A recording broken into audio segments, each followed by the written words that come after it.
राहुल गांधी नावाचं वादळ यावेळी भाजपाचा चांगलाच पिछा करत आहे। राहुल गांधी भाजपावर चांगलाच घणाघात करताना दिसत आहेत। संविधानाला, शेतकरी, रोजगार आणि विकास कामे याच्यावर राहुल गांधींनी चांगलाच भर दिला आहे। राहुल गांधींनी भाजपावर केलेल्या रोजगारावरच्या आरोपावर भाजपाकडून एकही प्रत्युत्तर देण्यात आले नाही। यामुळे भाजपा बॅकफुटवर गेल्याचं दिसून येत आहे। राहुल गांधी नेमकं काय म्हणाले पाहूया या व्हिडिओच्या माध्यमातून। नमस्कार, तुम्ही पाहताय दैनिक राज्य लोकतंत्र। राहुल गांधींनी यावेळी भाजपाला चांगलंच आवळलेलं दिसत आहे।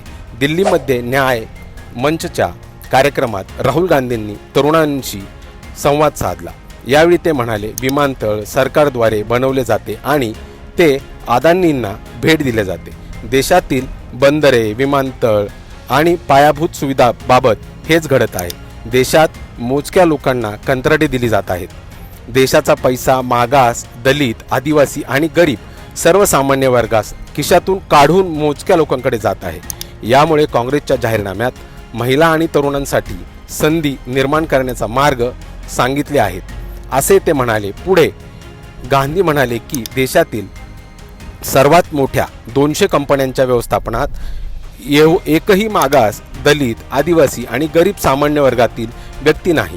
देशातील 90% तरुण नोकरीसाठी विविध परीक्षेला बसून नोकरीचा शोधात थकून जात आहेत, मात्र त्याला नोकरी मिळत नाही। मागासवर्गीय, दलित, आदिवासी आणि सर्वसामान्य प्रवर्गातील गरिबांना उपलब्ध असलेल्या संधी संपवल्या जात आहेत, असा हल्लाबोल राहुल गांधींनी भाजपवर केला।